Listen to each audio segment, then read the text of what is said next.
Welcome back to our channel How to Guide. In this video, I'm going to be teaching you guys on how you can turn Webtoon into dark mode. So guys, if you want dark mode in your Webtoon and you don't know how to do that, then this video is for you. So just go ahead and open Webtoon. So guys, the option to turn your Webtoon into dark mode is not in the app itself. So you just need to go back and open settings. And once you're there, scroll down till you find this display and brightness option.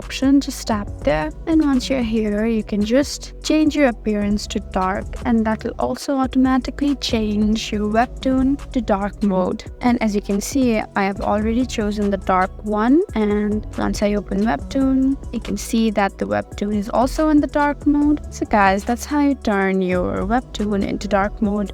I hope this video was helpful for you. If you found this video helpful, please leave us a like and drop us a comment down below. And if you want more helpful videos like these, then please subscribe to our channel. We'll see you again next time. Thank you for watching.